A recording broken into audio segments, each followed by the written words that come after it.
موضوع ہے جس میں چند باتیں میں آپ کے سامنے رکھوں گا، کیونکہ ہماری امید ختم ہو چکی ہے ہر جگہ سے۔ اب امید اگر قائم ہے تو ہمیں اپنی ذات پر ہے۔ باپ کو اولاد پر امید نہیں ہے، اولاد کو باپ کے اوپر امید نہیں ہے، بیوی کو شوہر کے اوپر بھروسہ امید نہیں ہے، اور شوہر کو بیوی کے اوپر بھروسہ امید نہیں ہے۔ تو جس جگہ نا امیدی قائم ہو جاتی ہے وہاں پر اللہ کی رحمتیں نازل نہیں ہوتی۔ آج یہی حالات مسلمانوں میں پایا گیا۔ پہلے کا دور تھا بچیوں کو زندہ درگور کر دیتے تھے، دفنا دیا کرتے تھے، تو کس وجہ سے کہ انہیں کھلائیں گے کیسے، انہیں پلائیں گے کیسے، ان کا رزق کہاں سے آئے گا؟ تو اللہ رب العزت نے کلام پاک میں آیت نازل فرمائی، لا تقتلوا اولادکم من خشیۃ الاملاق، اپنی اولادوں کو قتل مت کرو کہ انہیں کھلائیں گے کہاں سے، پلائیں گے کہاں سے۔ واللہ خیر الرازقین، تمہارا ہی رب سب سے بہتر رزق دینے والا ہے۔ یہ چیز ان لوگوں سے کہا گیا تھا، آج امت محمدیہ میں پھر یہی چیزیں ہیں۔ آج کا معاملہ ایسا ہے کہ مسجدوں میں دیکھا ہوگا، مجھ سے زیادہ آپ لوگوں کو تجربہ ہے، مجھے کبھی کبھی ایسا لگتا ہے اگر پوچھا جائے آپ سے کہ رب کا گھر آپ کی نظر میں زیادہ مقدس ہے یا آپ کا گھر، تو زبان رب کی طرف، دل اپنے گھر کی طرف، یہ حالات ہیں۔ زبان رب کی طرف اور دل گھر کی طرف، اور جب دل رب کی طرف ہوتا ہے تب کام بنتا ہے۔ کیونکہ حالات دیکھیں اگر مسجد، تو ایسے حالات ہیں، اس کی وجہ کیا ہے؟ یہ حالات اس وجہ سے بنے کہ اللہ رب العزت کی طرف ہماری امیدیں کم ہو چکی ہیں۔ اب ہم رب سے یہ امیدیں جو ہیں، یہ امیدیں نہیں رکھتے ہیں کہ ہمارا رب دے گا، بلکہ اب ہمارے اندر جو امید کاملہ ہے وہ یہ ہے کہ ہماری طاقت، ہماری محنت ہی ہمیں کھانے پینے کو دے گی، ہماری رحمت اور طاقت ہی کھانے پینے کو دے گی۔ رب پر وہ بھروسہ نہیں۔ ابھی کہا جائے کہ رب کا گھر آپ کی نظر میں مقدس ہے یا آپ کا گھر، تو رب کا گھر ہر آدمی ہاتھ اٹھائے گا۔ آنے والا مہینہ جو ہے محرم کا ہے، سب لوگ جانتے ہیں، اتنا جانتے ہیں کہ تاجیے والا مہینہ ہے۔ یہ معلوم نہیں ہے کہ یہ اسلامی سال کا سب سے پہلا مہینہ بھی ہے، اور اس میں کائنات کے ایسے ایسے واقعات پیچیدہ ہیں۔ 10ویں محرم کو صرف شہادت امام حسین نہیں ہے، بلکہ اور بھی بہت سارے تاریخی واقعات پوشیدہ ہیں۔ تو اس حسین کے نام پر جو کربلا کی سرزمین پر شہید ہوا، کس وجہ سے ہوا؟ ہمارے خاندان کی وجہ سے ہوا یا اس وجہ سے ہوا کہ ہماری رشتہ داری تھی؟ تو حسین کا نام لے لے کر اپنے جسموں کو تو مسلمان کاٹنا پسند کرتا ہے، حسین کے نام پر سبیل لگا کر کے دوسرے غیر قوموں کو پلانے کے لیے تو مسلمان پسند کرتا ہے، لیکن حسین نے جس وجہ سے شہادت دی وہ پتہ ہی نہیں ہے ہمیں۔ حسین کی شہادت جو تھی وہاں پر اس وجہ سے نہیں تھی کہ حسین کو کسی چیز کا لالچ تھا، اپنے مکان کی ضرورت تھی، اپنے عہد و دبدبہ کی ضرورت تھی۔ اگر ضرورت تھی تو کس وجہ سے وہ ہم جانتے نہیں، حسینی سب ہیں۔ اگر حسین کا نام لیا جائے تو بستی میں ابھی کم سے کم 10,000 روپے اکٹھے ہو جائیں گے سبیل کے لیے، لیکن حسین نے جو شہادت دی وہ سبیل کی وجہ سے نہیں دی۔ یہی وہ مسجد ہے، ان مسجد کے تقدس کے لیے امام حسین نے کربلا کی سرزمین پر شہادت دی۔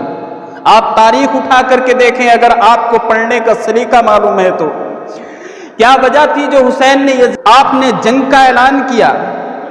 وجہ کیا تھی؟ وجہ صرف اور صرف یہ تھی کہ اس نے اس مقدس گھر میں، جس کو اللہ کا گھر کہا جاتا ہے، یہی مسجد ہے، اس میں اس نے گھوڑے بنوائے، ان سے پیشاب کرایا، دید کرائی۔ ان مسجدوں کے تقدس کو پامال کرنے کی وجہ سے کربلا کے میدان میں حسین کا نواسا گیا تھا، اور کوئی وجہ نہیں تھی۔ تو حسین سے محبت کرتے ہو اور کرنے کے بعد یہ حالات ہماری مسجدوں کے آج غالباً آدھا سال ہونے کے قریب ہے۔ میں دیکھتا ہوں حسین یہ لڑنے تیار ہو جائیں گے حسین کے نام میں اگر ذرا سی وہ آ جائے۔ حسین کا نام زبان پہ رکھنے کی ضرورت نہیں ہے، اب ضرورت ہے حسین کے کردار میں ہمیں اپنی زندگی گزارنے کی۔ اب ضرورت ہے جس طریقے سے حسین نے زندگی گزاری اس پر چلنے کی. حسین تو وہ تھا، حسین کا نانا، کہ جب اینٹیں نہیں ہوتی تھیں، جب سیمنٹ کی ضرورت نہیں تھی، سیمنٹ نہیں ہوتا تھا، بلکہ اس وقت وہ مقدس ہاتھ جس کے تعلق سے میرا رب فرماتا ہے ید اللہ فوق ایدیہم، اے محبوب تمہارے ہاتھوں میں جو فوقیت ہے، جو طاقت ہے، وہ تمہاری نہیں ہے، وہ تمہارے رب کی ہے. وہ مقدس ہاتھ کہ اگر اٹھ جائے، ہاتھ جس سمت اٹھا گنی کر دیا، جس کے تعلق سے اعلیٰ حضرت فرماتے ہیں اور اگر برتن میں پانی نہ ہو اور آپ اس کے اندر ہاتھ ڈال دیں تو میرا رب انگلی کی گھائیوں سے پانی کے چشمے بہا دے. وہ مقدس ہاتھ انہوں نے مسجدوں کی تعمیر کی. کیا یہ ادائیں ہمارے اندر ہیں؟ نہیں ہے. آج ہم مسجد کی اینٹ اٹھانے تیار نہیں ہیں، مسجد کی کوئی چیز کو اٹھانے کے لیے تیار ہیں. اگر اٹھانے کے لیے تیار ہیں تو وہ چیزیں جو غیروں نے ہمیں دی تھی. اگر یقیناً تمہارے اندر حسینی جذبہ ہے تو یہ شریعت کے تقدس کو پامال ہوتے ہوئے آپ نہیں دیکھ سکتے. بڑے افسوس کی بات ہوتی ہے، اتنی بڑی مسجد، ایک آدمی اپنا گھر 4 منزلہ بناتا ہے، 4 منزلہ ایک آدمی، اور اس سے پوچھو تو اس کی خواہش یہ رہتی ہے کہ میں اس میں وہ پتھر لگاؤں گا جو ہمارے محلے میں کسی کے گھر میں نہ ہو. اور جب مسجد کی بات آتی ہے تو وہی نوجوان جیب میں اس طریقے سے ہاتھ ڈالتا ہے کہ وہ سکہ دوں گا جو آج تک مسجد میں کسی نے نہیں دیا. سب کتنا بھی دیں لیکن میں وہ سکہ دوں گا جو میرے کسی کام کا نہیں ہے. عجیب معاملہ ہے. اسے رب کی ذات سے اپنی ذات پر زیادہ بھروسہ ہے. لیکن یاد رکھو اللہ رب العزت جب دیتا ہے نا تو دیتا بھی اسی طریقے سے ہے کہ تمہارے عقل اور شعور کو اس چیز کا احساس نہیں ہوتا ہے، لیکن جب لیتا ہے تو فَاعْتَصِمُوا بِحَبْلِ اللَّهِ جَمِيعًا، اللہ کی رسی جتنی مضبوط ہے اس کا قہر اس سے کہیں زیادہ مضبوط ہوتا ہے. رب کے قہر سے بچ نہیں سکتے. تو رب کی بارگاہ میں منافقوں والا جو رویہ جو غیروں نے دیا تھا آج ہمارے اندر موجود ہے. کوئی ہے ایسا؟ میں اگر کہوں حسینی ہوں تو ایک حسین کی صفت نہیں ہے. دین کی خاطر، مسجدوں کی خاطر، مدارس کی خاطر، شریعت مصطفیٰ کی خاطر حسین کربلا میں گئے. حسین اس وجہ سے گئے کہ زناکاری کو عام دیا گیا. آج میرا نوجوان مسلمان حسین کا نام بھی لیتا ہے، حسین کا صدقہ بھی کھاتا ہے، حسین پر جان دینے کے لیے اپنے جسم پر چھری بھالے کے گھاؤ دیتا ہے، لیکن وہی نگاہیں جو کل یزید کی تھیں آج میرے مسلمان بھائی کی ہیں جو غیروں پر پڑتی ہیں. کیا یہ صفت حسین کی تھی؟ حسین کی تو یہ ادائیں تھی کہ حسین نے کربلا کی. اور ایسی چیز کہ آپ دیکھیں ایسا نام زندہ حسین کا کہ حسین کروڑوں کی تعداد میں ملیں گے لیکن یزید کوئی نہیں. میرے حسین کے انتقام کی حد تو دیکھیے، لفظ یزید گالی سے بدتر بنا دیا. آپ دیکھیں کسی کے والد کو گالی دے دو تو وہ آپ سے لڑے گا نہیں، لیکن اگر اسے یزید کہہ دو تو لڑ پڑے گا. سب کچھ بولنا یزید مت کہنا. تو آج ہم اسی حسین کے چاہنے والے ہیں. آپ ادائیں تو دیکھو، تاریخ میں کوئی ایسی چیز لے کر کے آئیں جس میں حسین نے یہ کہا ہو کہ سبیل میرے نام سے لگاؤ، لے کر کے آؤ. یا کبھی حسین نے سبیل پلایا ہو. مسجد اگر آپ سے پوچھا جائے کہ تعزیہ مقدس یا مسجد مقدس، تو کچھ نوجوان، کچھ ایسے لوگ جنہیں علم کا کہیں کہیں سے پتہ نہیں، وہ تعزیے کو معاذ اللہ مقدس بتائیں گے. کیوں؟ کہ وہ صرف سال میں ایک ہی بار دم لگانے کے لیے بات ہوتی ہے. اس میں صرف سال میں ایک ہی بار کاندھے سے اٹھا کر جس نے اٹھا لیا شفاعت حسین اس کے اوپر واجب ہو جاتی ہے. یہ مقدس گھر ہے جسے اللہ کے رسول نے سب سے پہلی مرتبہ اپنے مقدس ہاتھوں سے بنایا، جس کے لیے اللہ رب العزت نے فرشتوں کو نازل کیا. تاریخ میں کوئی ایسا ورق نہیں ملتا جہاں پر یہ لکھا ہوا ہو کہ نصف رات کو اللہ رب العزت کی نوری مخلوق تعزیے پر آ کر کے درود و سلام کے گجرے پیش کرتی ہے، اور جو زیارت کے لیے آتا ہے اسے کھانے پینے کے لیے اس کے گھر میں رزق میں برکت کی دعائیں کرتی ہے. لیکن وہ گھر ہے، یہ وہ گھر ہے جسے مسجد کہا جاتا، سجدگاہ کہا جاتا ہے. یہاں پر اللہ کی مخلوق نصف رات سے آ کر کے جو اللہ کی بارگاہ میں اپنے چین و سکون قرار کو قربان کر کے اس کی بندگی کا اظہار کرنے کے لیے آتا ہے. میرے رب کے حکم سے وہ روزی لے کر اور اس کے گھر میں ہر چیز کے لیے دعائیں خیر کرتی ہے. لیکن ہم اس چیز کو دیکھیں، آج تک کبھی کوئی اسی پر نہیں لڑا ہوگا مسجد کے لیے کام کیوں بند ہے، کس وجہ سے بند ہے، کوئی نہیں لڑتا ہے۔ لیکن اگر دوسری رسومات جن کا شریعت میں کوئی بھی دخل نہیں ہے اس میں آج نوجوان، کیونکہ شیطان ہوتا ہے، شیطان برگلاتا، اس پر ہم لڑنے کے لیے تیار ہوتے ہیں۔ اگر لڑنا تھا تو یہاں لڑتے کہ ہم کچھ بھی ہو جائے لیکن خدا کے گھر کے کام میں آنے والی جو پریشانیاں وہ نہیں آنے دیں گے، رب کے گھر کا کام جاری اور ساری رہے گا اور اسے ہم پائے تکمیل تک پہنچائیں گے۔ آج سب خاموش ہیں، ابھی کوئی چیز دوسری بولی جائے غیروں کی شریعت سے مجھے بھی پکڑ لیں گے، یہاں پر بولا ہی کیوں۔ یہ بڑے للکارنے والی بات ہے۔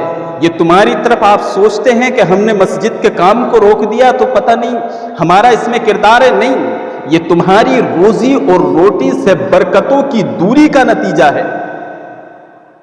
تمہاری مسجد میں، جہاں پر جس مسجد میں اللہ کے گھر میں کسی چیز کی مسلمانوں کی وجہ سے کمی آتی ہے تو یاد رکھنا اس بستی میں ضرور وہاں کے رہنے والوں کی روزیوں میں کمی آنے لگتی ہے، وہ اللہ کی رحمت سے دور ہونے لگتے ہیں۔ آج حالات بار بار آپ کو سمجھایا جاتا ہے، مسجد میں سر پہ اٹھا کے گھر نہیں لے کے جاؤں گا جس دن میرا استعفیٰ ہوگا کہ امام صاحب جو ہے اپنا گلا پھاڑ رہے ہیں، پتہ نہیں مسجد کو سر پہ رکھ کے لے جائیں گے۔ مسجد کو کوئی نہیں، یہ قیامت تک سجدگاہ بنے گی، لیکن میں کیوں چیختا ہوں آپ کو معلوم نہیں کہ آپ کے اوپر یہ کیا احسان ہے اور رب کی طرف سے کیا چیزیں ہیں، کیا آپ کا نقصان ہے، کیونکہ کتابیں پڑھنے کی توفیق آپ کو نہیں ہے۔ جب آپ کو مسجد میں آنے کی توفیق نہیں ہے تو کتابیں کیا پڑھیں گے؟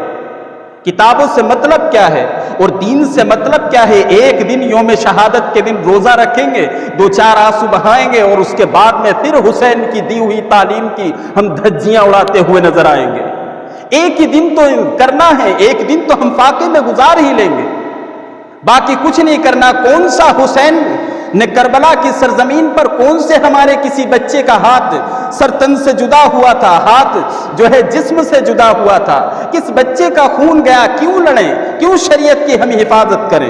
ہمارے ماں باپ تو کربلا نہیں گئے، ہمارے بچوں کے کسی کے اوپر کسی نے پتھر نہیں برسائے، ہمارے بچے تو ٹھنڈا پانی فریز کا پیتے ہیں، ہمارے بچوں کے لیے ہم نے پیورٹ لگا دیا ہے، اچھے مشروبات اور کھانے کے انتظام کے، کیوں جائیں ہم کربلا کی حفاظت کرنے؟ کیوں کریں ہم دین کی؟ اور صحیح بات ہے تمہارے بچوں کی، لیکن یاد رکھنا اگر کربلا کے میدان میں میرا حسین 72 لوگوں کو نہ لے کر کے جاتا تو آج تمہارا کوئی بچہ اس زمین پر سانس لینے کے قابل نہ ہوتا۔ یہ کربلا کا احسان ہے جو علی اصغر کا تڑپتا ہوا آپ نے دیکھا ہے۔ آپ اپنے بچے کے لیے کیا کیا کرتے ہیں؟ کربلا کا واقعہ سننے کے لیے جگر چاہیے اور اس میں صبر و استقامت چاہیے۔ حسین کو یاد کرو تو حسین کی تعلیم کو ضرور یاد کرنا۔ کیا ہے حسین کی تعلیم؟ ہمیں پتہ ہی نہیں ہے، نام حسین ہم نے رٹ لیا، اس کے بعد یہی پتہ نہیں ہے کہ حسین نام ہے کیا، کسی شخص نے رکھا ہے یا شخص کے پالنہار رب نے میرے حسین کا نام رکھا، پتہ ہی نہیں ہے ہمیں۔ دین سے یہ دوری ہے۔ میرے پیارو، تمہارے صدقہ کیا کرو، آنے والے وقت میں صدقہ لینے والا کوئی نہیں ملے گا۔ آپ اپنے صدقے کو لے کر کے پریشان ہوگے، کہاں خرچ کیا کرو۔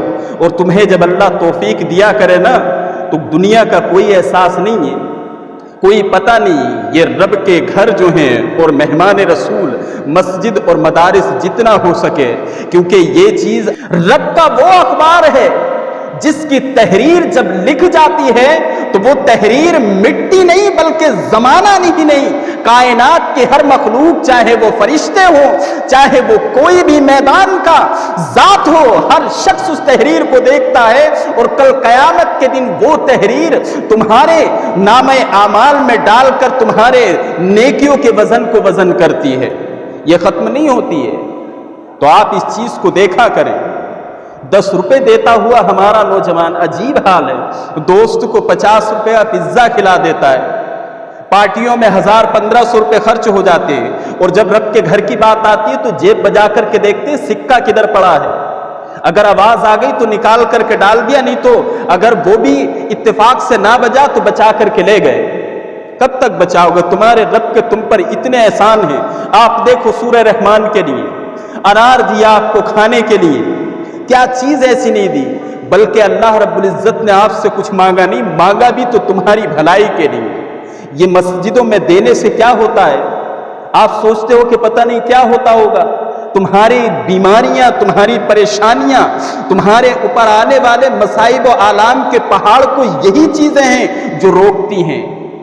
لیکن آج ہم اسی لیے حادثات کے شکار ہوتے ہیں۔ کوئی بچ بھی جاتا تو کبھی صدقہ نہیں کرتا، کوئی بچ جاتا ہے کبھی کوئی مسجد میں 2-4 روپے نہیں لگاتا کہ آج میں نے جان اور موت کو دونوں کو برابر سے دیکھا ہے، بلکہ مجمع میں آ کر کے بولتا ہے کہ آج تو صاحب ہم بچ گئے۔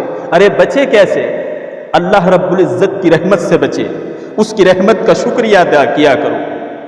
اور جب گھر میں کوئی پریشانی آئے تو میرا رب فرماتا لا تقنطوا من رحمت اللہ، اللہ کی رحمت سے کبھی نا امید مت ہونا۔ آپ کبھی اگر کتنے بھی بچے ہیں، کتنی بھی پریشانی ہے، اگر سانسیں ہیں تو تمہارے حلق میں رزق تمہارا رب دے گا، کیونکہ اللہ کے رسول فرماتے ہیں قسمت کا رزق اسے اس طریقے سے تلاش کرتا ہے جیسے موت اسے ہے۔ تو خدا کے لیے آنے والا مہینہ جو ہے، اس مہینے کے شہید اعظم کی ادائیں بھی اپنے اندر پوشیدہ کرو، اس کی چیزیں، تاکہ آپ کو لوگ کہیں کہ ہاں یہ امام حسین والا ہے۔ ایسا نہ ہو سجدے میں سر کٹایا تھا، ایسا نہ ہو، لیکن اللہ کی رحمت سے نا امید مت ہونا۔ اللہ کی بارگاہ میں دعا ہے مولا سبھی کو عمل کرنے کی توفیق عطا فرما، اور اپنی اس مقدس گھر کو سجانے اور بسانے کا جذبہ ہمارے دلوں میں پیدا فرما۔ استغفر اللہ رب من کل ذنب واتوب الیہ، لا الہ الا اللہ محمد رسول اللہ۔ السلام علیکم ورحمۃ اللہ وبرکاتہ۔